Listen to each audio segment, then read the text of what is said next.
Yeah.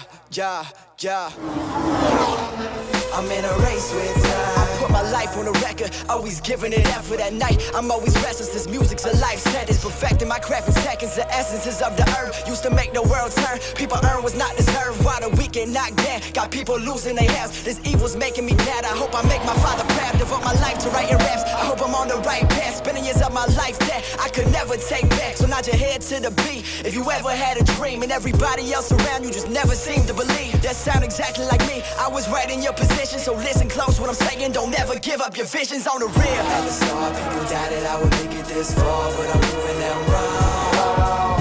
Everybody criticized and they hated on me, but I just stay strong. And no matter what I heard them tell me, it didn't change my mind. I'm still pushing on, breaking hearts, hey, no. I'm in a race with time. It is episode 6 of the Gridiron Podcast. Welcome back. We got a lot to talk about, folks. I'm Nick Shook. That's Katie Caldwell, back on the show after missing the podcast last week because she was too busy gallivanting through the United States. No. She was galvanizing. She was galvanizing and Thank you, gallivanting. Yeah, it was right there. And that's Sean Barry down there at the bottom. If you're watching on YouTube, you can always watch us on Twitch. Join the conversation on both platforms by hopping into the live chat and giving your takes on what we are going to discuss here on the Gridiron Podcast, where we discuss football and Formula One. The F1 is the grid part of Gridiron, and you know the rest with football and Gridiron. Does that mean the iron? Oh, there we go. Yeah, no. Do we need to do this again, Sean? We're going to continue to explain it, but 2 + 2 is 4. Sean, do we need to go through your multiplication tables next? I live in Florida. 2 + 2 can be whatever it wants to be. It is very true. That's a great point. It's episode 6, and we're going to jump straight into what was a wet and wild weekend in Katie's home nation. Not really close. I'm learning geography, now. It's like Rosetta Stone, but with geography. There's a bunch of other apps for that now. I'm learning that Montreal is not near Katie, where she is. You are much closer to it than I am, my friend. Yes, that Nick. Oh, I'm your brother. Oh, okay. Yeah, you're my brother cool. now. I'm naming you after my brother. No, I was going to say, it's the second largest country by landmass in the world, Nick. That's like saying, Cleveland is close to LA. They're not. Actually, if you ask the average person in the Midwest, Bridget has dealt with this plenty. Where are you from in California? I'm from the Bay Area. We're in the Bay Area, Oakland. Oh, is that like next to LA? No. Idiots. You like to wear LA hats around here, but you obviously don't understand your geography. So we teach geography too early in this country. I know. So in Montreal, it rained a lot. It didn't rain here, even though we're closer than Katie is to Montreal. I am. Sean's not. Maybe. It rained in practice. It rained during quali. It made for a very, very interesting grid entering Sunday's race, including, for a moment, a Haas on the front row. Now, let me tell you guys, that was the highlight of maybe not the month, but certainly of the week. Even though it was eventually pulled back by penalty, for a moment, seeing a Haas on the front row next to Max Verstappen, I felt like we were in a fever dream that I was never actually going to realize, which is why, of course, the FIA had to pull that from us. It was a crazy session that really kind of reordered a lot of things and put some people in some interesting positions to capitalize. One of those being Mr. Alex Albon. But before we get to that, why don't we actually just talk straight up about the race results? Because we've been doing these podium predictions now, and if anybody's ever been involved in the prediction game knows it can get a little contentious, a little competitive when it comes to saying, "Hey, this is who's gonna win the race." Let's revisit our predictions real quick, guys. Okay, let's revisit those. And Katie, who submitted hers in the 11th hour, even though she wasn't here with us last week. It was before practice. But after we recorded the podcast. Let the narrative continue. I won't accept any of this 11th hour. That seems like I did it after quali, and that is simply untrue. That's true. You're right. I should be clearer about that. But Katie, what were your predictions? Number 1, Max. Number 2, Lewis. Number 3, Fernando. So that was looking good for a while. And then Fernando passed Lewis, but I feel good about that. You got all three of the strong order. I would also like to have a word about my Spain predictions, because those did not come up on the pod that I missed. And you were kind of going through the doc like, do we have any predictions? Oh, no, we don't have Katie's. And I was screaming, listening to it like, yes, you do. Your girl bet on the Mercedes upgrades before FP1 even started. My bold prediction was that 2 Mercedes would be in the top 4, and they were in the top 3. Katie, would you like to both give me the lottery numbers and handle my money for going forward, please? No, this is it. It's only going to happen twice, and then that's it. The rest of my predictions have been really bad. So that's why I really needed to bring this one up. I mean, it was quite the day, I think. Really for, I don't know. I mean, going back to Spain, Mercedes has been a better car. They've just been significantly better. They finally ditched the side pod thing. They conformed with most of the other cars in the grid.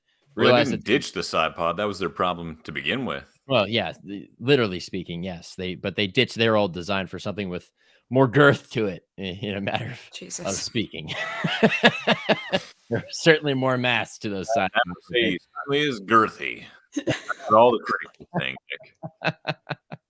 Yeah, and they've been a better car since. And Lewis ends up on the podium in what I think, given all circumstances, is probably the best podium we can get in F1 this season, outside of the people that we're really rooting for on the side, like the Albons or some of the underdogs, the Landos, those types of people. It's hard to dislike what we ended up getting, which was Max, Fernando, and Lewis on the 3 podium positions there. I mean, it's a crowd pleaser of sorts, and it's good to see another car outside of Fernando driving an Aston that he's driving the wheels off of at least give a little bit of a challenge and make the midfield more interesting. So kudos to you, Katie, for identifying that prior to the fact. Sean, let's go down to your predictions. Oh, let's not. What? I mean, I got 2 out of 3 correct. Hey. I mean, I had Max Verstappen winning. Go figure. I had Sergio Perez coming in second. We'll get to that in a minute. And then I had Lewis Hamilton coming in third. Again, I think I deserve props because I also recognize that Mercedes has taken a big step forward. And I think it was Toto Wolff this weekend who said, we're not even done with our upgrades yet. We got more massive upgrades coming. We are going to basically take that next step up. Maybe they can become that true number 2 team in F1 at the moment. Anyway, Nick, your predictions. More girth. More substantial. More girth. More wings. More side pods. Get me out of here. Yeah, well, Sean, yeah, I mean, all right, sure. I was about as bad as you when it came to one of the 3 drivers, because I also had Max winning. I had Lewis finishing second, and then I had Carlos Sainz finishing third, which I don't know why I would ever trust a Ferrari, right? Why would you ever trust a Ferrari in any race, no matter the circumstances? I was led to believe that they'd be better because they were better last year, and that was not necessarily the case, but that does actually kind of lead us to one of our topics, I think. I mean, we got a number that we can touch on that are kind of related to these predictions here, but I guess we'll kind of jump in line here a little bit and go straight into, for the first time, even though none of them got on the podium, Ferrari's strategy actually worked. Katie, can you tell me some more about this? No, I'm still so confused by it. We can't say that it worked for the whole weekend because naturally there was a big fight on the radio in qualifying, and Charles was right. He was right that he should have put the slicks on at that exact time. Why are we getting a lap in on the inters when this time is going to do nothing when other cars are on the slicks? Oh, well, Max, it doesn't matter what tires Max is on. And so, yes, they screwed up qualifying, but it was really confusing because I was almost waiting the whole race, like, how are they going to screw this up? And then they didn't. And we're so not used to seeing that. And I'm not even a Ferrari fan, but I just have so much empathy for the fans because it's so painful to watch it happen again and again and again. And it finally didn't. They both had a pretty good drive. Ferrari just need to listen to their drivers more, especially Charles Leclerc, because they know what they're talking about. They see the conditions. And I'm not going to say that Ferrari necessarily listened to him during the race on Sunday, but he obviously drove his ass off. I want to give this result to Charles, not to the Ferrari strategists, but to Charles, because for once they didn't mess things up. That's not something you need to give someone a pat on the back for. You need to give a pat on the back when they do something good, not when they don't do something bad. If that's the bar we have set for Ferrari, they're in trouble still. That's true. But I mean, I agree with you, but I think I still give them some credit for the fact that, they jumped from 8th and 11th in qualifying all the way up to 4th and 5th. I mean, is that a demonstration of the car? We were just talking about this before the show started, that You had Helmut Marko going on record, maybe trying to continue, fuel up the F1 content machine in what is otherwise a pretty sleepy season, considering how much Max has dominated this season, that he said they were faster than Max and that he's worried about them. I mean, is the machinery actually that good? And it's just a matter of them not getting out of their own way. And for once they kind of got out of their own way, even though they had to clear a few hurdles because they couldn't get out of their own way the day prior in qualifying, or is it just, hey. You remember last season though, when Ferrari was clearly heads and shoulders above everyone as the second best car. Like, it wasn't as good as Red Bull. It could be, but it was clearly the number 2 car because Mercedes got off to such a terrible start with their porpoising problem and their side pod problem. Aston Martin wasn't very good last year. Alpine was the solid number 4 team, but you didn't have anyone else that was challenging them. They still have the same cars they did last year. It's a very, very good car, but now you also have Mercedes that has finally caught up to the rest of everyone. And you finally have Aston Martin, not finally, but you have Aston Martin who just took this massive leap from last year to this year. So there's more competition at the top of the pecking order in F1. It's not that Ferrari have stepped up to the plate. They were always there. They're just, like you said, Katie, not screwing it up right now. Well, and everyone around them is just getting so much better. Like, for me, when I watch the races now, it's exciting to almost just take Max out of it and then pretend that Fernando and Lewis are racing for P1. Like, that is my personal driver's championship as I'm watching it, because Max is just so good that we barely even see him on the broadcast. So for me, I've kind of had to pivot it in my brain. But for Ferrari, like last year, I think I've said this before on the pod, but before every race, I like to go back on race week and watch the race from the last year. And it's so crazy. Like, I'm guilty of forgetting that last season, Ferrari was ahead for many, many, many races. And yes, Red Bull had reliability issues. There were issues that came up, but Ferrari was up there, and not just for 1 or 2 races. It was for a long time. And now you see these other constructors around them. Aston Martin took a huge jump. Alpine looks way, way better. And the Mercedes upgrades are finally working. They aren't the automatic number 2 anymore. They're not even the automatic number 3, number 4. Like, if I'm Ferrari, I'm not feeling good about how much progress the other teams are making right now.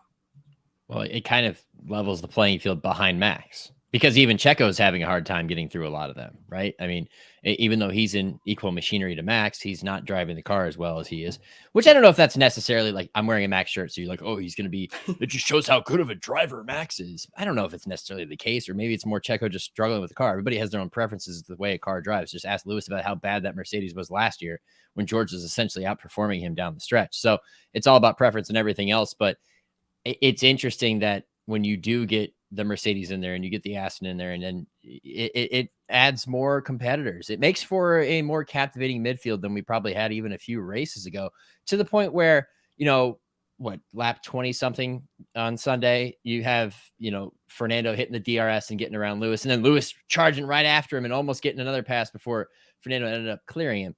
I mean, that was probably one of the most riveting moments in the entire race. Was, all right, here he goes. Here's his best run. They're down the back DRS straight as they go toward the start-finish straight, and going into that final chicane right before the wall of champions, and he just lets it loose, cuts inside. They come out. Lewis gets good grip right out of the exit, and I'm like sitting there going, oh, man, here we go. It has nothing to do with the leader. And it's still entertaining. And if you can get more of that in the midfield, then we can have a reason to watch races this season, right?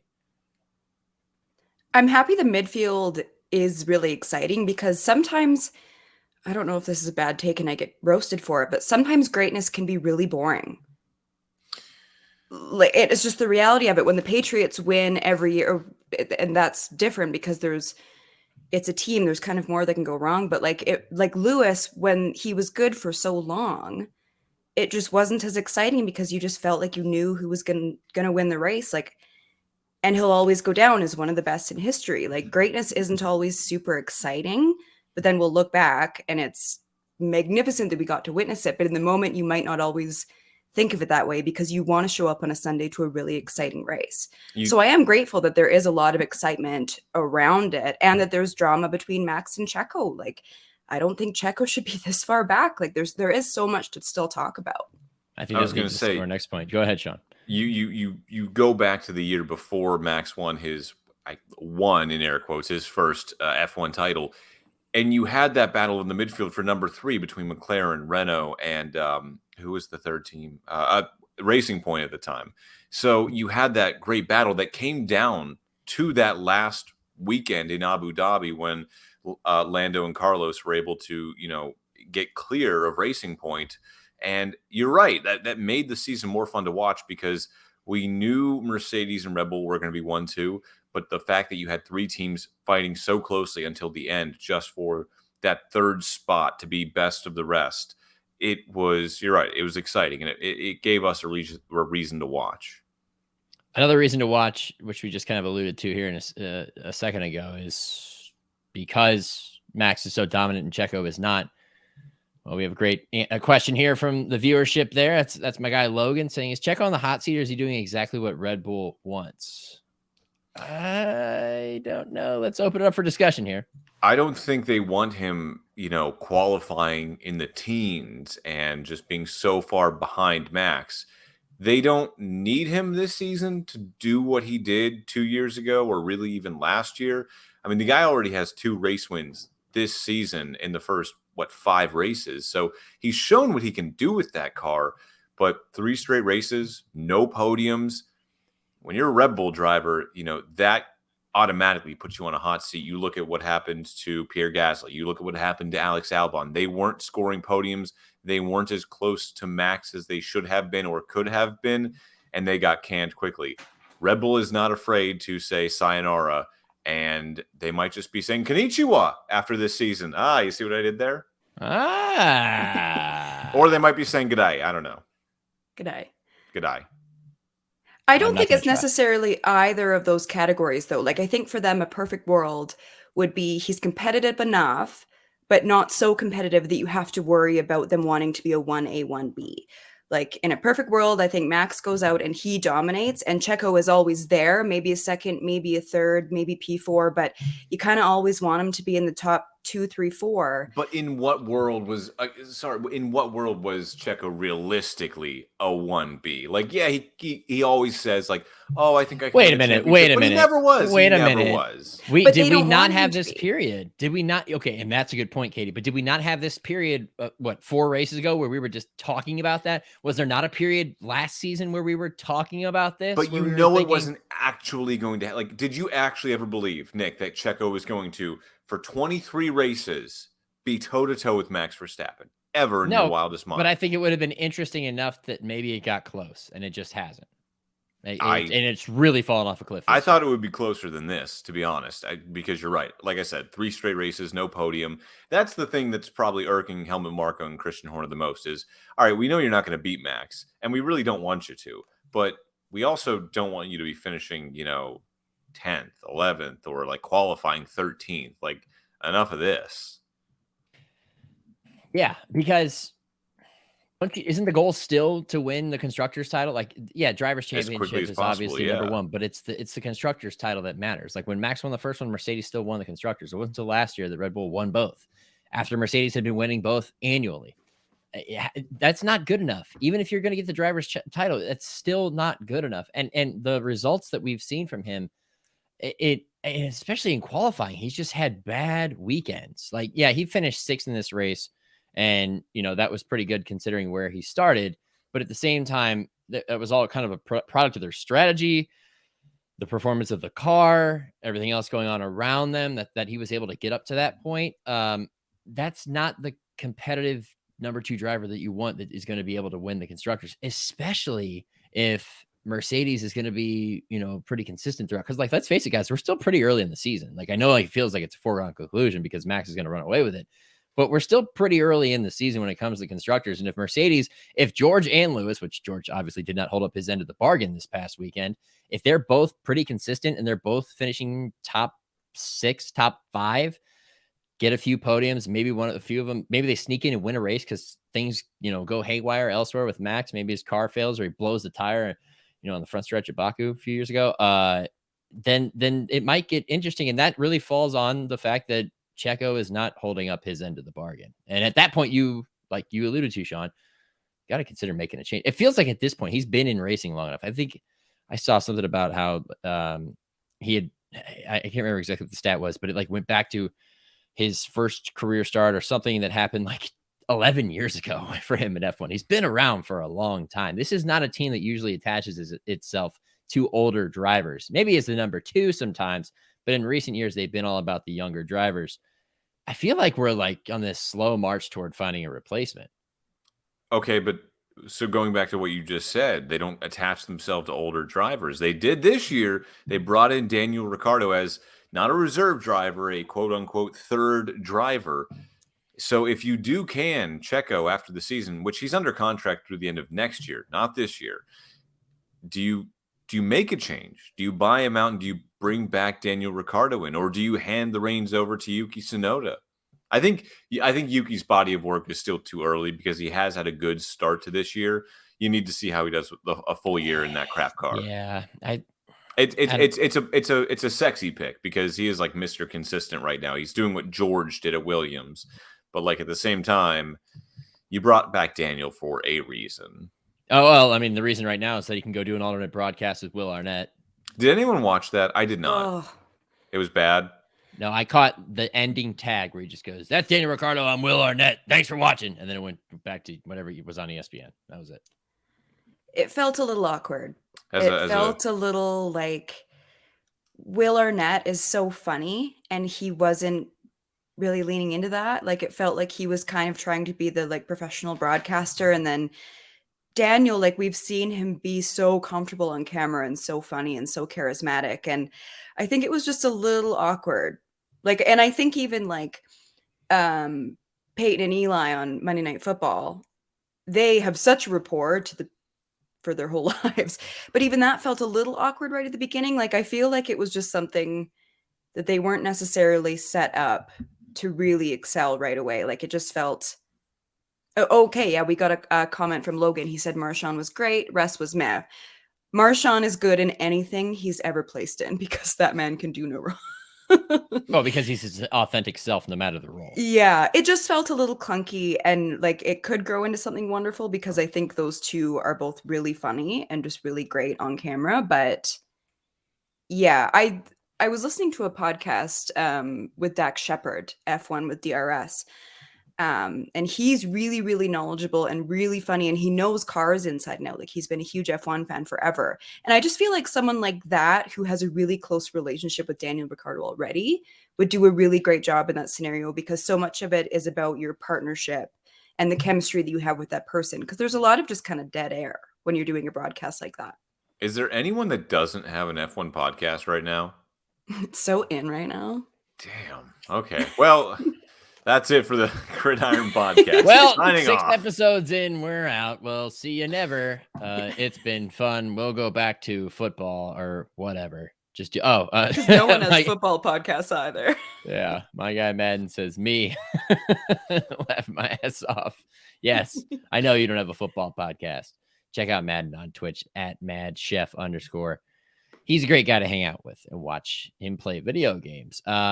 A number of games, none of them being talking about a football podcast. But yeah, I don't know. I feel like we already talked about this with the Miami thing. Like they've kind of jumped the shark on the whole like Americanization, and once it becomes clear that something is popular, like if you're not in on the ground floor, then everybody tries to get on the third floor, and then what happens is nobody can get up from there. I mean, it just becomes too top heavy. It gets oversaturated, and we've already headed that direction when it comes to F1 coverage in this country. But the downside to that is you get a lot of fans who are just like in it because it's the latest thing. Like they don't actually necessarily enjoy the sport. They're just like, yeah, I'll watch the race. It's like Super Bowl Sunday when everyone's like, yeah, they kicked a touchdown or something like that. You know, like you deal with that kind of thing. You kind of get the same thing.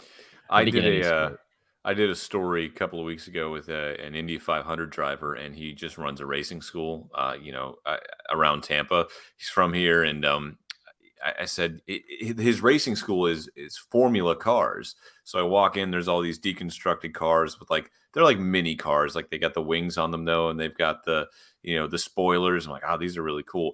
I'm like, how much can I do this? He's like, yeah, we provide everything, $4,500 for 2 days. I'm like, oh, okay, that's a little rich for my blood. Yeah, He's like, go to Yankees fantasy camp. He was like, but I get calls every week from either kids or parents going, where can we go to learn how to drive the Formula Ones?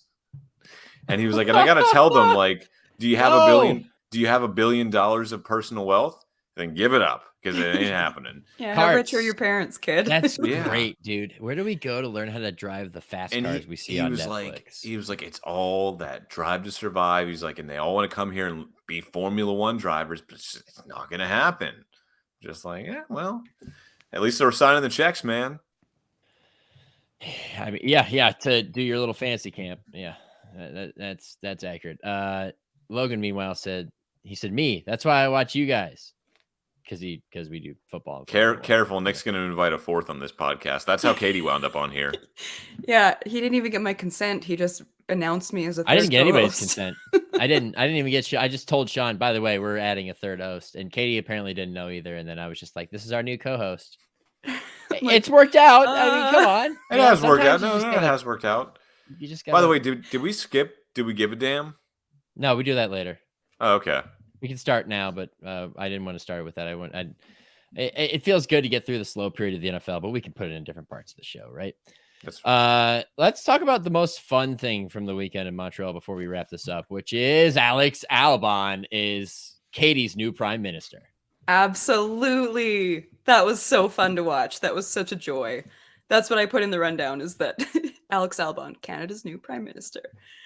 Williams, they were just on it with their strategy the entire weekend. And I love that the team lied to him about how many laps he had left on the hard tires. And he saw it on the screen. There was 40 left and they told him 20. And he looked at the screen and he said, "Oh my God, I hope that isn't real." But they had incredible strategy in qualifying. There was a part of me that kind of wished that the rain would come one session later and we saw Williams and Albon make that happen in Q3 and he would have started the race P1. But yeah, he moved up 6 places in the drivers' championship, and then Williams was 1 place in the constructors. But yeah, he was just a joy to watch the entire weekend. Serious question here, but just because I don't know off the top of my head and didn't prepare for this. I mean, I prepared, but not for this exact question. Is this the highest a Williams has placed in like 7 or 8 years? Because where did De Vries finish that year? Last year, I think he was P10, wasn't he? I think he got either 10 or 9th. But remember, oh no, we're not talking about the victory lap, the parade and Spa. I'm just saying. You asked, is that the highest Williams has finished? No, George Russell got a P2 at Spa in 2021, and he got 9 points for it. Because they got half points that race. You asked, man. So on merit, was this actually the high? I mean, I'm curious. I didn't even think about this until just now. P7 is very high for a Williams in a non-race, race instituted parade situation. I mean, that's big time. I feel like George got a P9 here or there. I know Nick Latifi, he got a P10, right? He did. The King scored a point eventually. Was he anywhere to be found this weekend? Was our Lord and Savior there at all? I didn't see him, and I was really hoping to. I was on Latifi Watch every broadcast I tuned into. I listened to the P1 podcast this week with Matt and Tommy, and they said, he's basically gone like silent. He's gone ghost since retiring from F1, or retiring, but being pushed out of F1. Like, he's just nowhere to be found at all. I love that for him. He's not in any kind of professional racing circuit at the time of this podcast. He's probably got the money. Who cares? It's go make your money.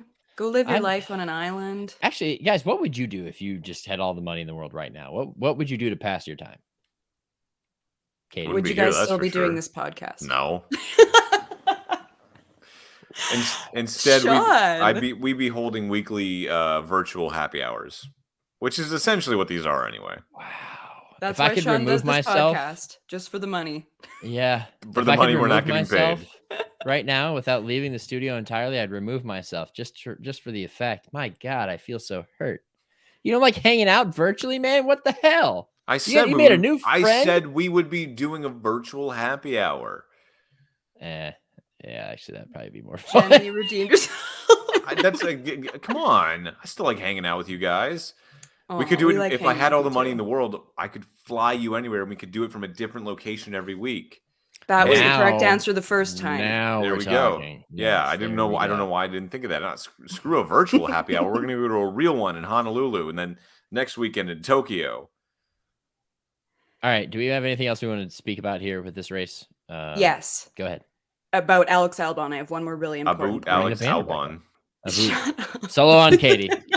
You have the podium. The floor is yours. One of my favorite parts about the Alex Albon story was the Christian Horner of it all. It's like when you watch your ex thrive in a new relationship and you're romanticizing what could have been. Like, did I let go of it too early? Like, he came out, he said that he was watching this race almost more than his own drivers. He was liking photos on Instagram of driver of the day. Like, I gotta wonder maybe if Christian and Helmut are starting to think about courting him again. Number 2, he's going to get the return that Pierre Gasly so desired and never came close to getting. Wouldn't it be so amazing, though? He has driven really well this year. Like, he's done a great job in a number of different circumstances. That car isn't that terrible. No. I think the Williams has the highest variance per track.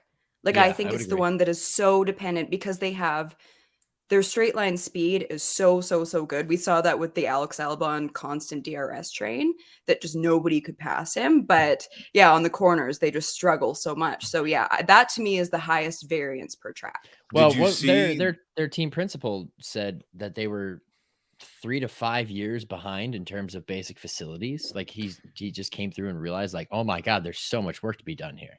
Did you see, though, the pictures from Monte Carlo of all the cars that were being lifted in the air to the floors? You had the Red Bull car, which is obviously like head and shoulders above everyone else. And the secret to this car, this formula, is the floor. The floor is what drives the speed.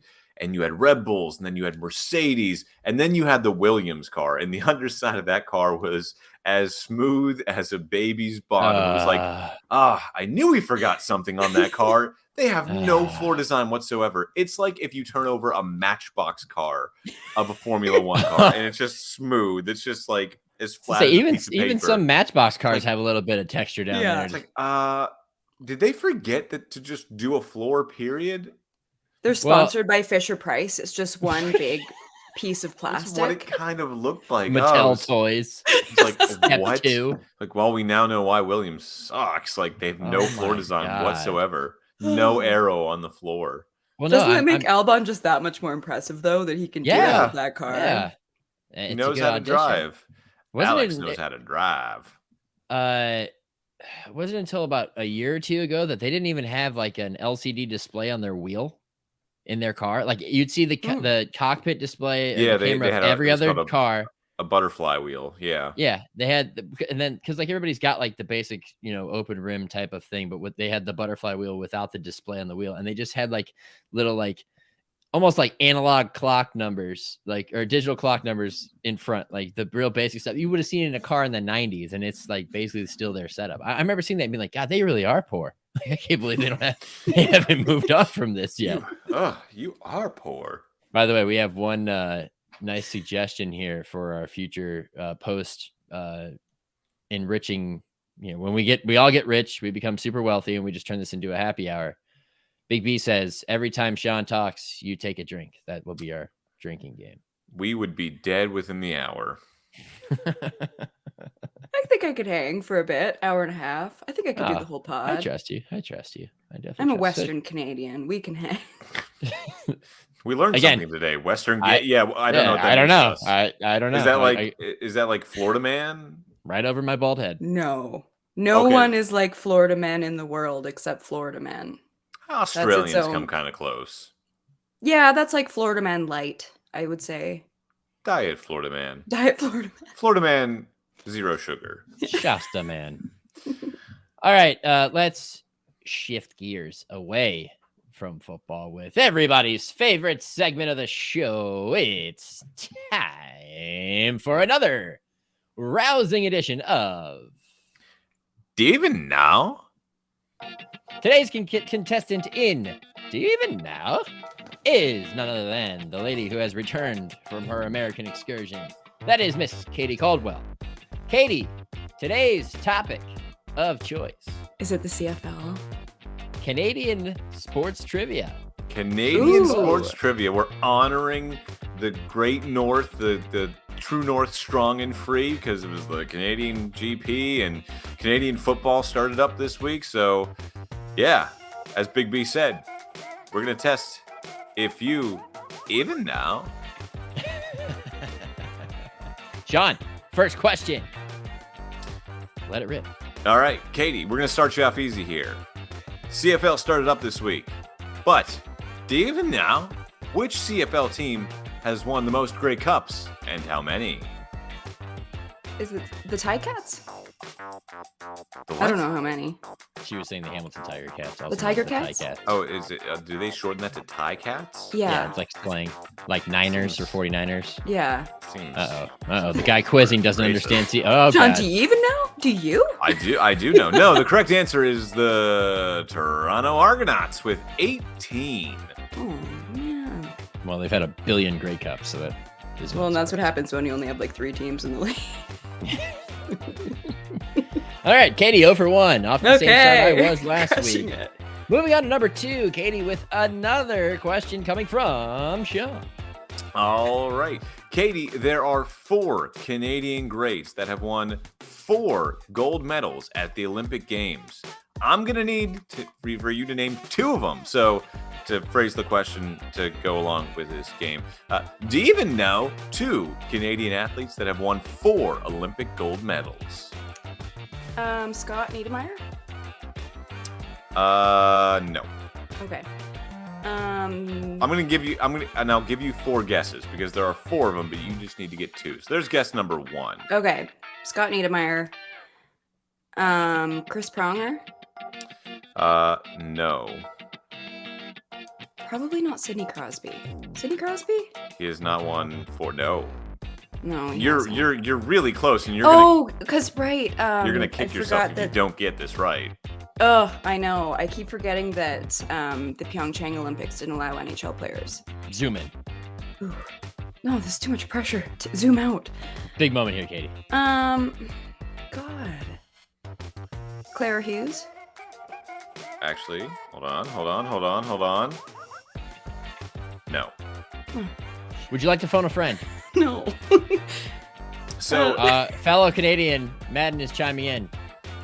Is this one, Sean? Cindy Clausen? Klassen, hold on. Klassen, if you're from the Midwest. No. Klassen? No. This is so embarrassing. you Over guys. 5, including Madden's guess. Yeah, we're up for 5 here, man. Thanks for playing. Top medal earners. Are you ready? The 4 Canadian athletes with 4 Olympic gold medals are... Oh, hold on a second. What the heck? Hold on. This is going so well, Sean. Oh, you know what? Sean made a whoops-a-daisies. Oh, Do you even know? I don't even know. This is so terrible. How embarrassing. Sean. No, hold on. Katie was wrong for all 3. Yes, Cindy Clausen does have 5 medals, but she has a total of 1 gold. So she doesn't have 4 gold medals. So no, I was right. Okay. She has what 5 about medals. Penny Alexiak? Penny Alexiak she has 4 medals. She only has 1 gold medal, and that was at the 2016 Summer Olympics. The four gold medalists, the 4 4-time gold medalists are Charles Hamlin. Oh. For short track, he won Speed 2006, skater. 10, 14, Yeah. 18, and 22. Jana Hefford for ice hockey. This is the one you're gonna. This is the one you are going to kill yourself for. Haley That's dramatic. Wickenheiser. Haley Wickenheiser. Oh, okay, sorry. You're right. And then Carolyn Ouellette. Oh, yeah. Oh God, I worked with a few of those women too. That's so embarrassing. Okay, we have to cut this part from the pod. I really thought you were gonna get Wickenheiser just because she's Yeah. so well known. Yeah, what an idiot. I wouldn't have gotten any of those either, to be honest. But no, so I did not make an oopsies. I was correct. Just took a minute to get. I was kind of hoping he screwed that all up. No, well, Wikipedia kind of it's confusing, but no. But I guess the overall medal winner. Let's see. Charles Hamlin has 6 total medals, 4 of them gold. Got a couple 5-time medalists in there. I'm looking for Scott Niedermayer. He's not like on this list like at all. I for some reason I was so men's hockey focused, which is very unlike me. Usually I gravitate, but I forget that at the Olympics, there are athletes that can compete in multiple versions of their sport. Like you can do like track. Yes. If you do, and so I don't know why I was thinking just men's hockey. Although it should not come to a surprise that most of the medals come from the Winter Games. We got hockey, short track. I wasn't even considering summer games. There are 2. So Kathleen Heddle and Marnie McBean in rowing. Those are your top summer medal earners with 4 each. 3 gold medals apiece. That's so impressive. Well, that was a hell of a second question and a deep dive into the Wikipedia research by Sean. I was learning something there too because I find it fascinating. Big B with a nice chime in here. He says Sean needs to be a professional trivia planner. Shut up. Why are you zooming in on me, man? I'm really having fun with the solos tonight. I'm having a real fun time. That's how you get people to come watch us live or later with the solos. All right, Katie. I love a live podcast. Nick, you got the last one. This is live. The podcast is live. I mean, live and in person. All right. Okay. All right. Katie, if those 2 weren't difficult enough, question 3, your final question from Even Now. Here we go. Listen for context clues. There aren't going to be any. In the 1996 World Bowl, which in case you are not familiar, is the championship game for the now defunct World League of American Football, also known later as NFL Europe or NFL Europa, quarterback Jim Ballard and receiver Yo Murphy connected for 3 touchdown passes, leading the Scottish Claymores to a 32-27 win over the Frankfurt Galaxy.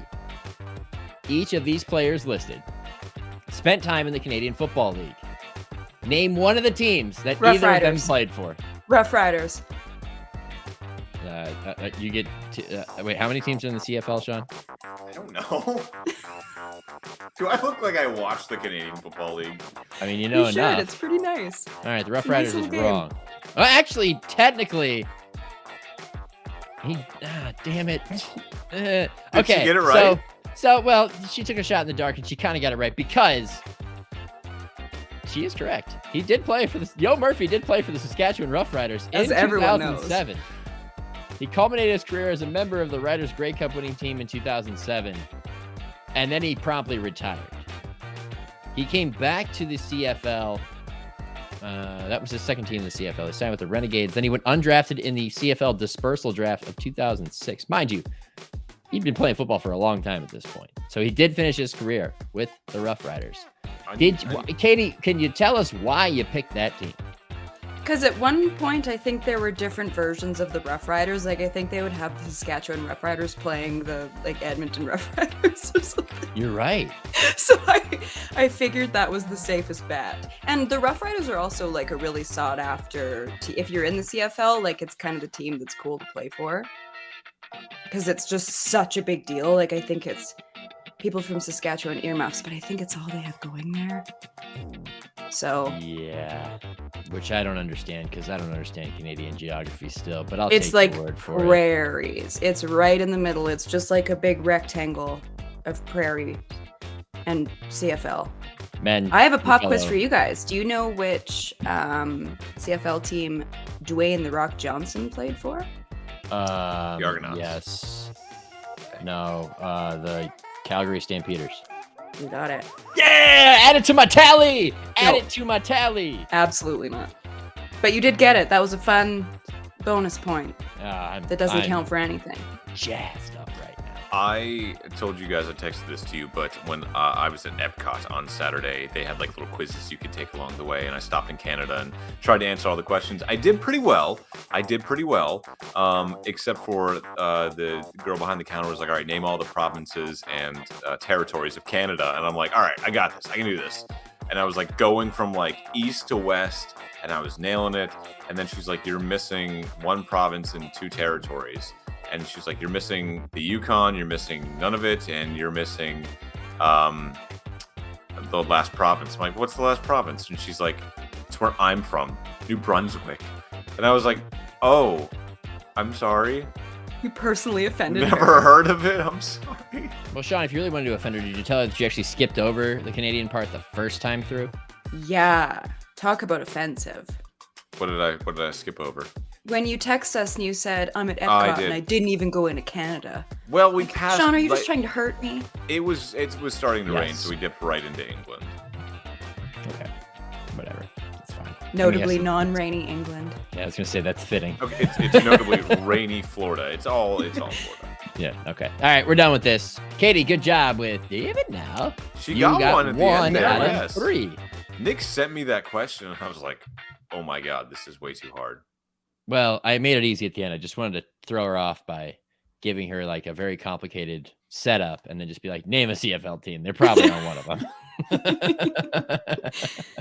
Thank you, All right. Nick. We are going to switch gears. What's a good transition phrase for football? We're going to punt it away to the NFL. Nailed where it. we are going to start our training camp preview series. We did this weekly. Sean also reminded earlier today he did not know how many divisions were in the NFL for a brief I amount said of time. 6. There are 8. We're Yeah, going to cover was- all 6 of them. It was a long day, guys. It was a long. Yeah, we're gonna cover all 6 Well, plus 2 extra ones. You don't even you're pay not- for those you're- 2. You're not entirely wrong. There were 6 at one time. Then the 2002 realignment made it 8 with 4 on each side. We're going to start with Sean's division. He covers one of those teams down there in the NFC South. Sean, will you like to take the lead from here, my friend? Sure. So what we're going to do is we're going to name each team. We're going to talk about their win total from last season, and then I'm going to give you guys an over or under on what you think they are going to do this season. So first off, we will start with the team I cover, the Tampa Bay Buccaneers. They are your 2-time defending NFC South champions. First time they've been able to say that in a long time. They finished the year last year. Barely. They finished last year with a great record of 8 wins and 9 losses. Yes. Stunning. A losing team won a division. No one thought it would happen with this 17-game schedule, but they traded Tom Brady for Baker Mayfield, lost Julio Jones, stuck with their head coach Todd Bowles when a lot thought maybe he shouldn't, got rid of Byron Leftwich at OC, and hired a completely new coaching staff except for the head coach. Also, Bruce Arians not going to be as active in a role this season as he is last season. So, having won 8 games last year, guys, I am going to set the Bucs total at plus, minus, or over under, whatever you want to call it, 6.5 wins.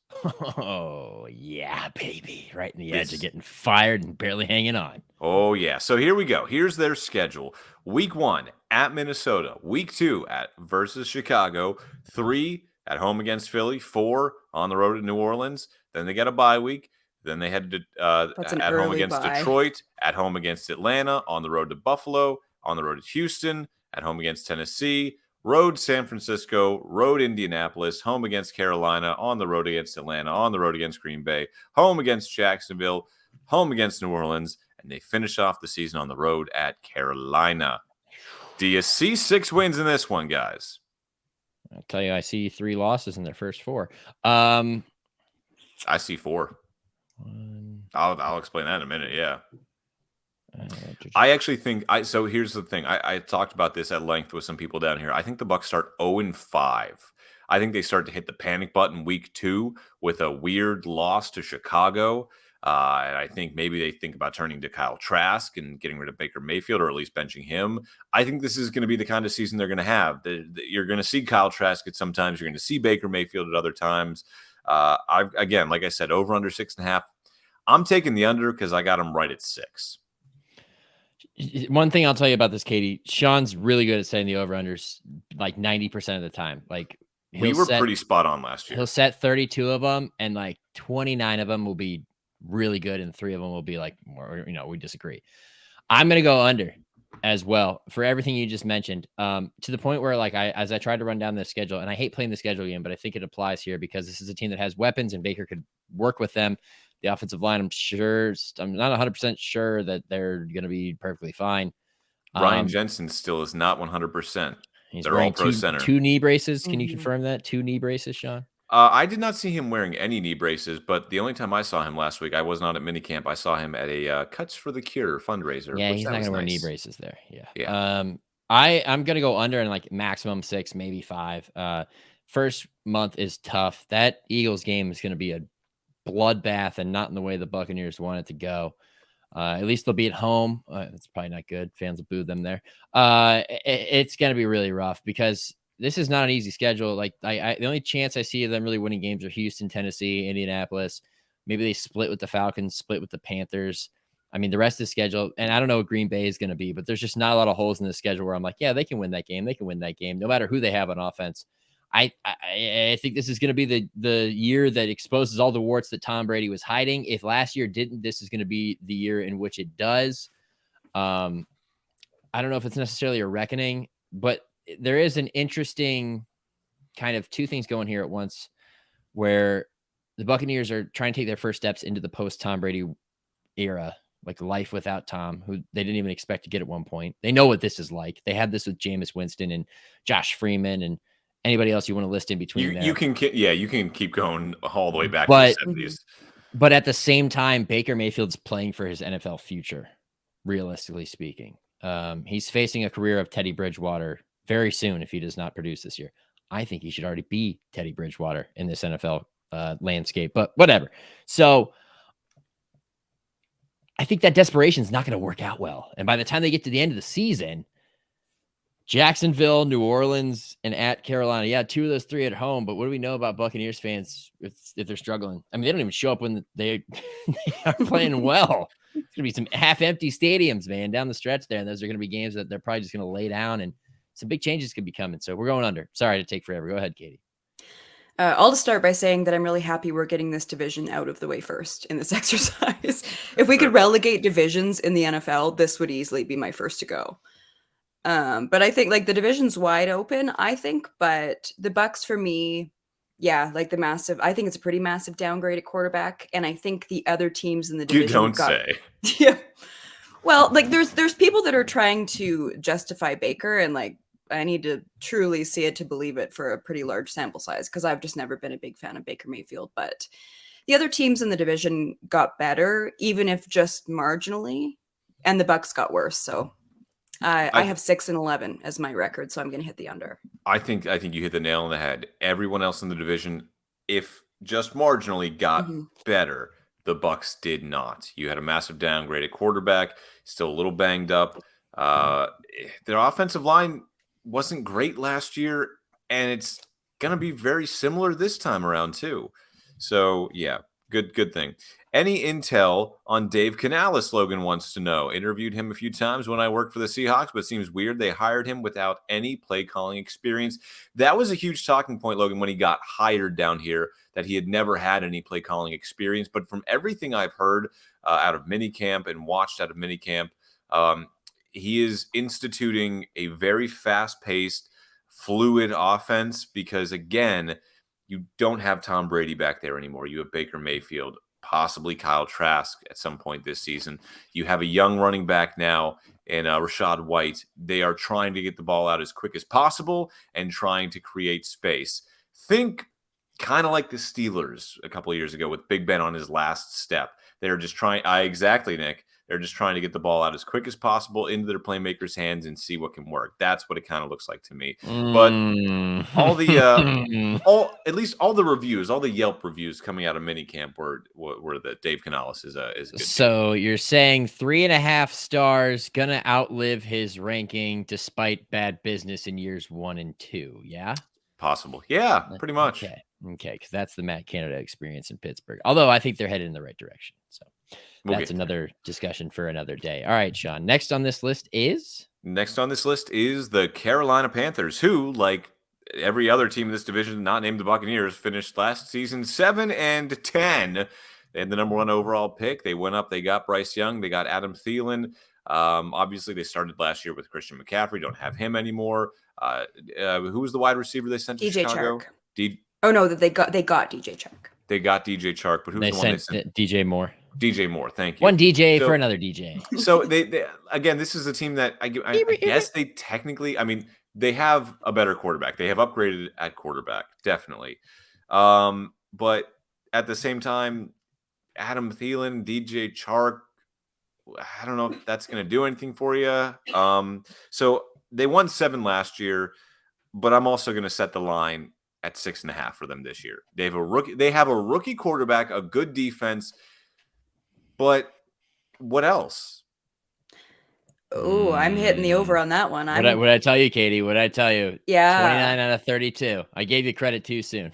I don't think it's way off. Like, so much of it does really depend on Bryce Young, and we haven't seen him yet, but I really like the coaching staff, and I really like their defense. I think they've got a lot of exciting players in there, and they're really young. So, and especially because the division is just pretty wide open, I think 8 and 9, I don't think that's that unrealistic for them. So I'll tell you what, I actually on this sticky note wrote down over under 7.5, but as I was reading it, I just said, you know what? I don't want to give them that 7th one, so I'll go 6.5. I might get burned for that.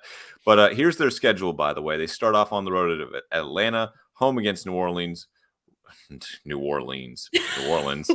road against Seattle, yes. Home against Minnesota, on the road against Detroit, and then Miami, home against Houston, Indianapolis, road against Chicago, home against Dallas, on the road against Tennessee, Tampa, New Orleans, and then home against Atlanta, Green Bay, road against Jacksonville, and then finally wrapping up right here in Tampa for Week 18. Is that your Gene Deckerhoff? I heard a little bit of that there. I wasn't trying to, but fire the cannon, touchdown, Tampa Bay. Let's see. Assuming they pretty much split with everyone in their division, I mean, no. Maybe they beat Houston. I mean, that's going to be a fun game. It's the top 2 quarterbacks going against one another. And then again, that next week they turn around and they welcome maybe Anthony Richardson and Indianapolis. So, but again, I don't see a lot of surefire wins on this schedule. It is a pretty tough schedule because you have Dallas on there. You have New Orleans twice. You have Green Bay, depending on what they're going to be. You have Jacksonville. Detroit's not going to be a rollover. Miami, Minnesota, Seattle. It's not an easy schedule. So if I'm setting the line at 6.5, I'm going to also go under. I think they take it just a slight step back because of a rookie quarterback trying to get his feet wet. Katie, explain your over, please. I already did. I don't have a ton of points. Like, I think so much of it is going to rely on Bryce Young and what he looks like. But yeah, like I said, I really like that coaching staff. I think they were a team that I was cheering for at the end of last season because it felt like when they traded CMC away, it felt like they were kind of just going, Kate, that's it for the season. But they looked pretty good. They hung around in a really shocking way. And I just think their defense can win a few games for them, not just keep them in it, but I think they could steal a couple games. But they did that for a coach that's no longer there. Right. And I'm excited about the new coaching staff. I think that can be a pretty big upgrade for them. I think you can interpret that one of 2 ways. And I'm going to choose the latter, which is that getting rid of Matt Rule helped everybody out a lot. Yeah. Yes, he did. He's Lincoln's problem now. Yeah. I'm sorry. He was a clown. Steve Wilkes did a good job. You can say what you want. The Frank Reich staff and David Tepper opening his wallet and giving him full agency to get whoever he wants at assistant coaching, across his staff of assistant coaches. It has been, I think, is going to be huge for getting Bryce Young acclimated. This is a guy who everybody has said handles himself like a true pro and has for years, prepared to take that job from day one, which he already technically has. They've already moved him to the starting lineup, even in minicamp. So it's just a matter of, getting his feet wet and getting to the NFL game. I think they're good enough around them to win more than 7 games. You look at the receivers and you say, I don't know about Adam Thielen and DJ Chark. Does that really excite me that much? I like the rest of the guys in this group. I like the Terrace Marshalls, the Shy Smiths of the world. Terrace Marshall, I think, got buried unfairly by the Rule regime, who decided to move on to, other players on the roster, just not giving Terrace really a shot. Excuse me here.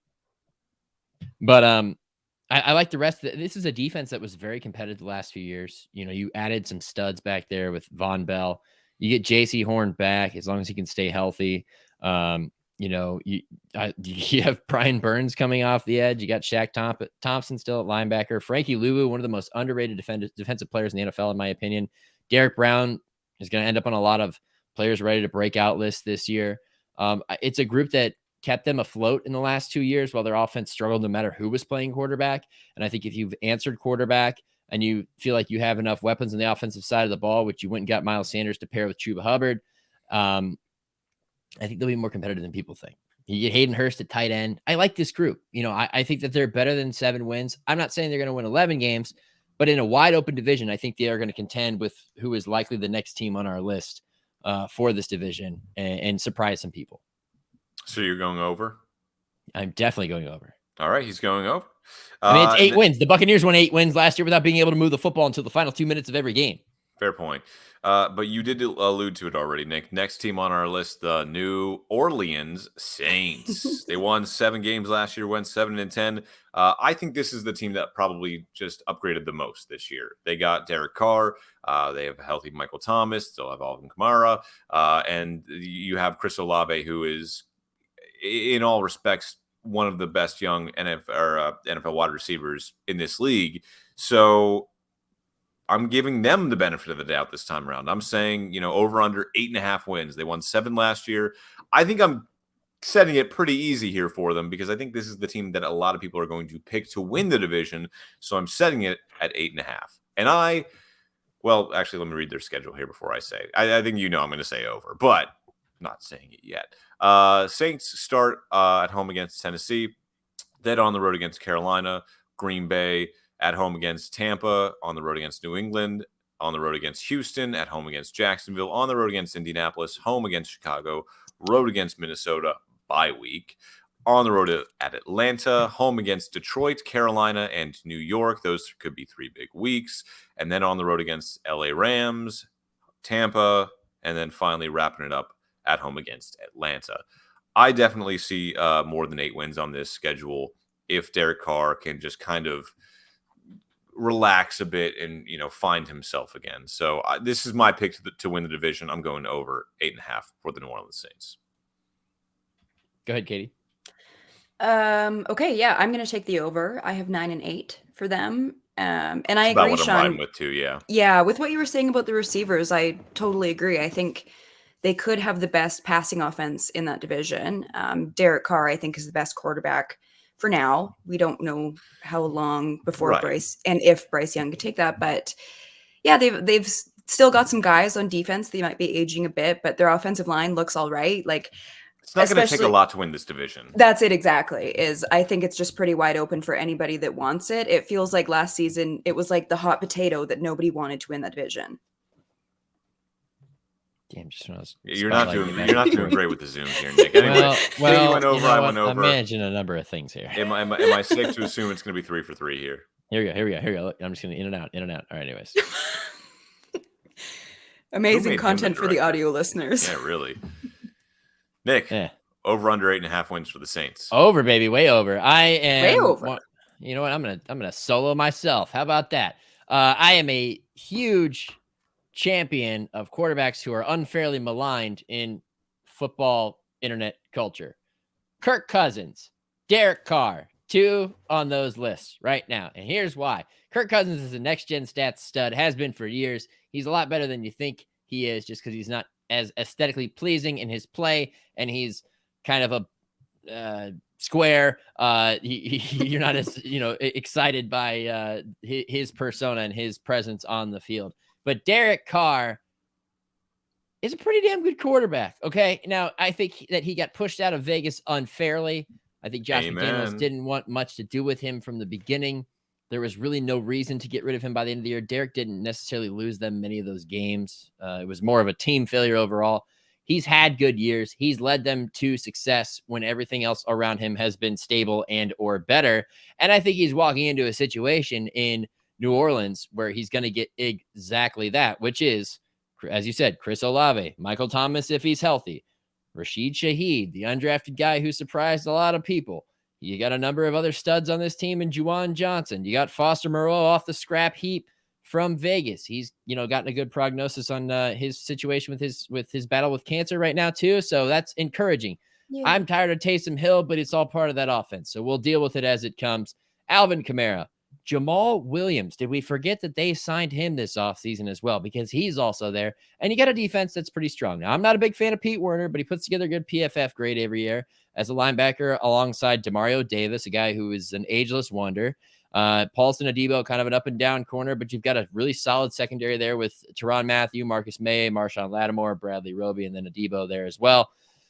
And you got Cameron Jordan coming off the end, looking for that last contract in his career before he rides off into the sunset of retirement. They did lose a little bit on the edge this year. Carl Granderson's going to be their guy that's replaced Marcus Davenport, who left in free agency. But overall, I think this team is legitimately the favorite to win this division. It's wide open. But because they brought Derek Carr in, a guy who is better than Andy Dalton, plain and simple, can answer the quarterback question, at least for now. And they paid him accordingly, by the way. It wasn't just, hey, 1 year, 3 years, and a whole bunch of money to come play quarterback. We're not going to deal with the uncertainty there, provided he stays healthy. And if you can get stability at that position, they have enough talent to find success in the win column. We're going over, baby. Saints are winning the South. I agree with you wholeheartedly. Let's wrap it up with the Atlanta Falcons, who, like I said, every other team in the division not named the Tampa Bay Buccaneers last year finished 7-10. They finished off the year, however, with a win over the Bucs. Again, I don't know what we're going to get here with Atlanta. They seem to draft pretty well. If they can figure out what to do with Kyle Pitts, that would be great. But it seems like right now the reins are being handed over to Desmond Ridder just to say, here, kid, let's see what you can do. Because of that, I'm going to set the line at 6.5. So over under 6.5 wins for the Atlanta Falcons, because I don't think we know exactly what we have in this team. They could be better than that, but they could very easily be a lot worse than that. I went way over. You went way over. I'm betting on the Falcons this season. Oh, Katie rates the Falcons. I freaking knew it. Here's their schedule. Starting off at home against Carolina, on the road against Green Bay, Detroit, at home against Carolina, home against Green Bay, road against Detroit, Jacksonville, home against Houston, Washington, road Tampa Bay, road Tennessee, home against Minnesota, road Arizona, at home against New Orleans, on the road against New York Jets, home against Tampa, and then on the road at Carolina, home against Indianapolis, and then to finish off the season, 2 road games against Chicago, who will probably be out to pasture by that point in the year, and then New Orleans. There it is. Over under 6.5, guys. Katie's going way over. Okay. I think there's a world in which they could be 10-7. Whoa. So whoa. What are the Saints doing? So wait, you're choosing the Falcons to win the division. I was between the Falcons and the Saints.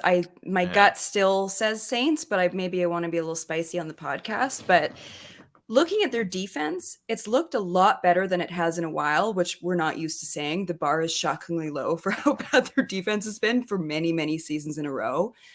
I'm not super high on Desmond Ridder, but I'm not as worried about their quarterback situation relative to other teams. I think they'll be able to run the ball really well.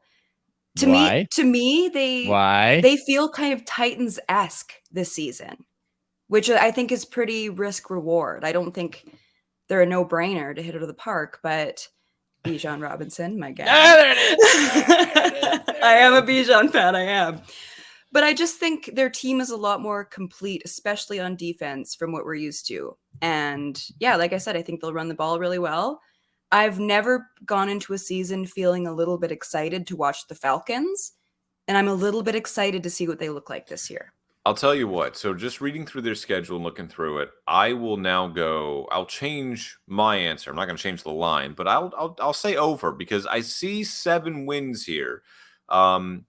Possibly even 8, because, at that point in the season, maybe New Orleans has already wrapped up the division. So that might be an 8th win, kind of like what they did last year to Tampa. Like, Tampa already won the division. They didn't need to play for anything. So they took all the starters out, I think, after the first quarter, first half in that last game. So, yeah, you know what? I'll go over as well, because they were kind of playing all right at the end of last year. But, I mean, I don't think they're a playoff team.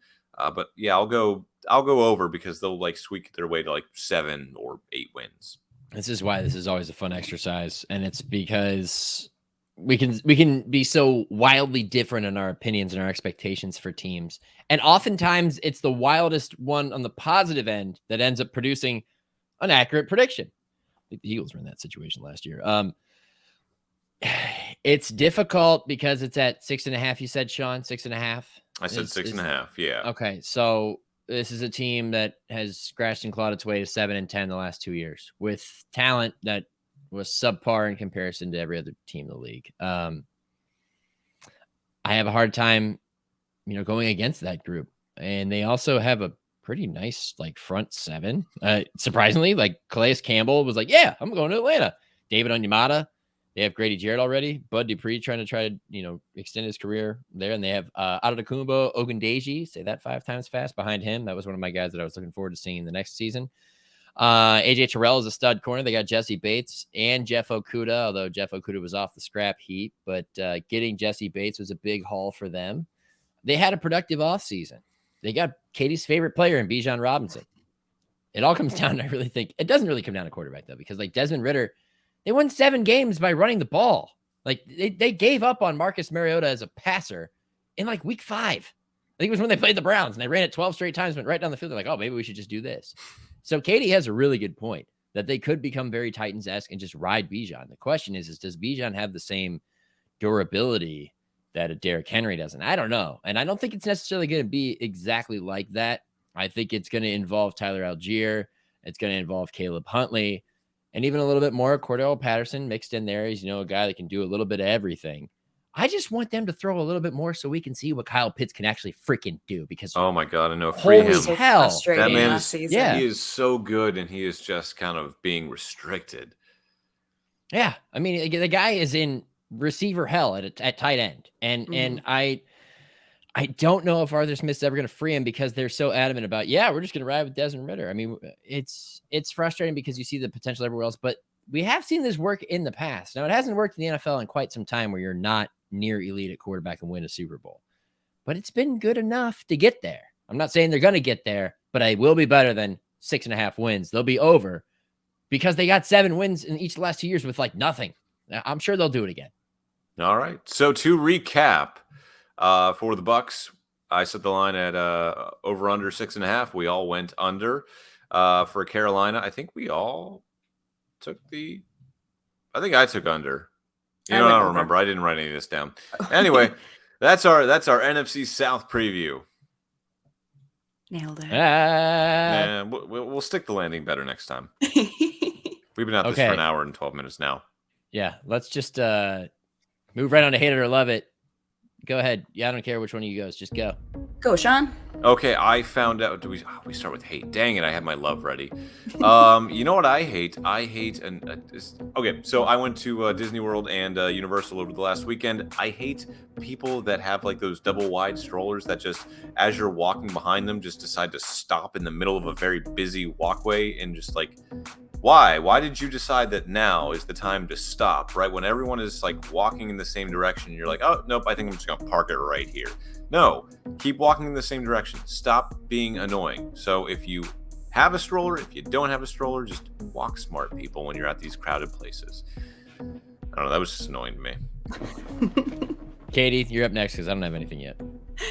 My hate. So I'm not proud of this, but the last few weeks, I found myself emotionally investing more in Lance Stroll, as we have one Canadian on the grid now. I know, I'm not proud of it. We have one Canadian. Last year, it was cool because there was 2 of them, and Nicholas Latifi, the GOAT, was the obvious built-in kind of laughingstock that I feel like it took a lot of pressure off Lance Stroll, country-wise. But this season, the Aston Martin looks so good, and I was really hoping that Lance would be in a situation where he'd be in a good car, and not that I think he would ever challenge Fernando Alonso, the god on this earth, but I would like it to be a little closer. And I find that he's just so endearing. When I watch his interviews, I find myself cheering for him more, and he's just got really cool energy. When he's sitting beside the track before a race starts and he's got his sunnies on, his little umbrella, and he just looks so cool. And I'm like, oh man, you're getting easier to cheer for. And I never saw that for myself. But then there's also the sicko in me that's curious to see the Logan and Roman Roy of it all, of like, now that you have such a good car, when are you going to get the boot from your own very rich father? Like, I think it is kind of interesting that Fernando is blowing him out of the water so far that what do you do with Lance? Like, at one point, does Lawrence Stroll start looking at his second favorite son, Lance, and say, like, you're not worth all the money that I've invested into this company? It's all just pretty interesting. Sean, what was the old thing you said in your Lance Stroll impression? I mean, your Lawrence Stroll impression. Well, I'm very proud of my son, Lance, but I will not be firing him because, screw it, he is a Nepo baby. I don't know if that's... I love you, but you are not serious people. He's not going to do that. I really don't think. I don't think it's going to come to that. I think he would rather just not be in Formula One than his son. And I guess that's kind of endearing at the same time, because like he's not going to give up on his son, even though his son's clearly not it.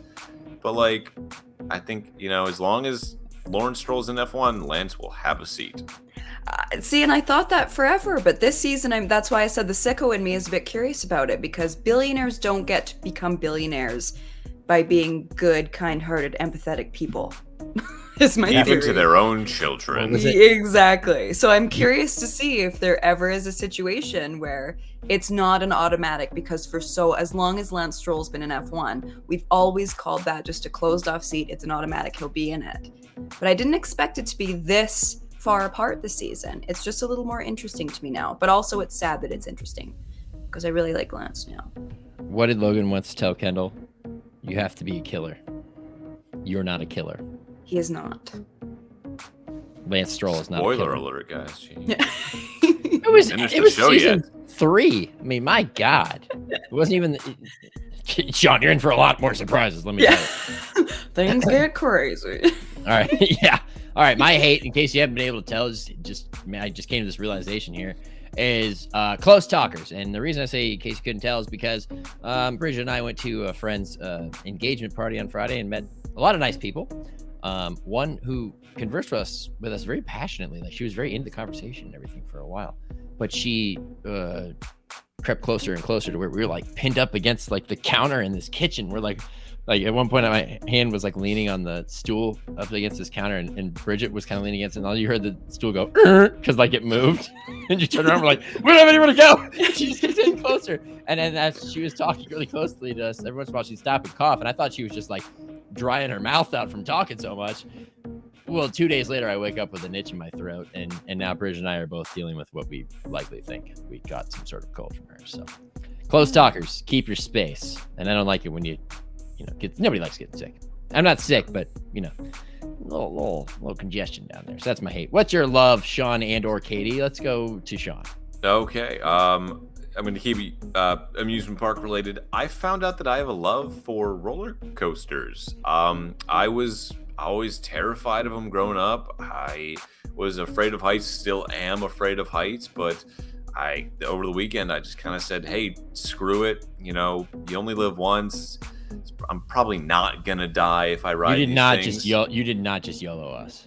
I did. I YOLO'd you, and no, I had a lot of fun. Just kind of saying, hey, whatever. Let's just see if I like it. If I puke, whatever, or let's just have some fun. And it was fun. So like, I feel like I feel kind of liberated because I'm just like, hey, I rode all these roller coasters that like even like 15, 16-year-old Sean would have been like, I'm not touching those things. Wait, did you not touch them because you were just scared? Yeah, pretty much. All right, I need you to give the sales pitch to Bridget next time you're here. But here's the thing. I still wouldn't ride like a lot of roller coasters because like what I hate is like that slow like lift hill where it's just like you can hear the clank, clank, clank, clank, clank, clank. Like I hate that. It is the best. The anticipation. I hate when I can look down and I can see nothing but like pavement between me and my feet dangling 200 feet in the air. What I liked about these rides at Universal was they all like shot you off at like 70 miles per hour. So you didn't have time to think about your life decisions. You were already like inverted on a loop, like a mile down the track. So didn't matter, but it was really fun. So I suppose I like those kind of roller coasters, but it was kind of like a turning point in my life. So when are you visiting next? Cleveland. Correct. July 14th, I believe. Dude, we got to make a trip to Cedar Point. No, we're not doing that. I'm not doing Yeah! I'm not doing the Millennium. Sean's like, no, not America's Roller Coaster. Not those big ones. Nope. Not doing Millennium Falcon or what Millennium Force, whatever it's called. Dude. The best roller coaster on the planet. Not even close. That. It is the best. All right, Katie, what's your love? My love is, I'll say Galvanize. That's what I was down in Nashville for. We had a seminar for women in sports, and it was so amazing and so powerful.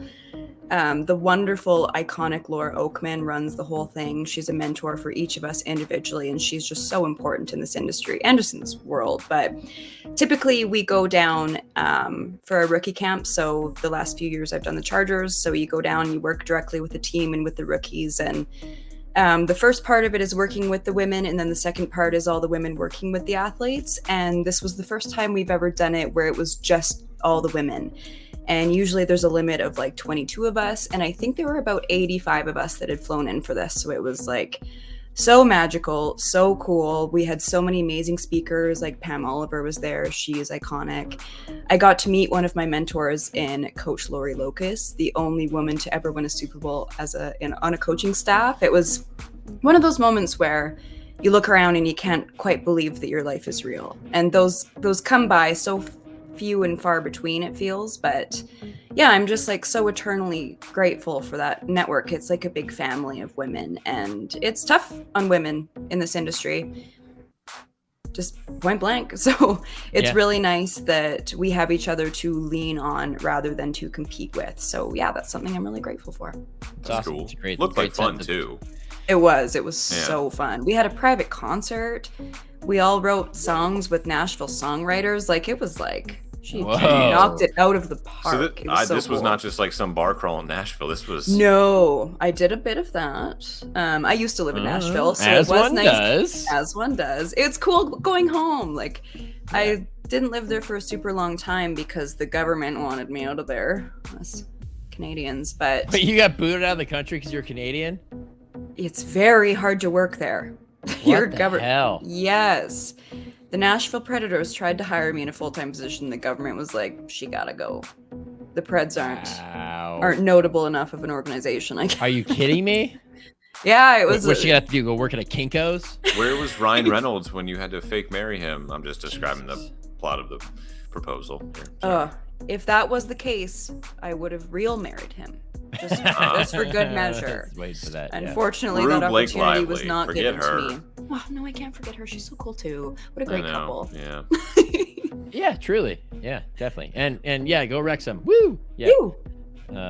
That's awesome, Katie. I'm glad. Good Thanks. To have a sense of community and to network. Absolutely. And have some cool experiences and all that good stuff. That's awesome. It makes me happy for you. My love, I just forgot it. Do you really love it? No, screw it. What do you like right now? Hate it or like it? That's the show, everybody. Thanks for tuning in. This has been episode 6 of the Gridiron Podcast.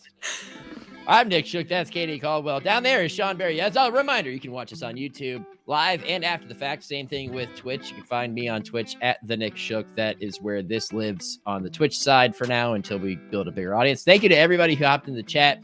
If you got your comment up here, that's great. If you didn't, sorry. We'll continue to get involved and hang out with us. It's great to have your participation as well. And in the words of Big B, I'm going to Disney World, Trent Dilfer. We can also find us on Spotify. You can find us on Apple Podcasts, Amazon, whatever that platform is called. I still forget. And if you want to do us a solid and leave us a quick 5 stars, great. Yes, exactly. And a review. If you leave one, maybe we'll read it out on the podcast. We might. Maybe. Segment. We probably will. No, we definitely will. So, yeah. Go ahead, Sean. All right. Until next time, for Katie and Nick, I'm Sean Berry. This is the Gridiron Podcast. What is it? Episode 6, and we will PT. Wait, no, I don't do that anymore. We only did that last week, Katie. No. Good night, Canada. Live life in the fast lane.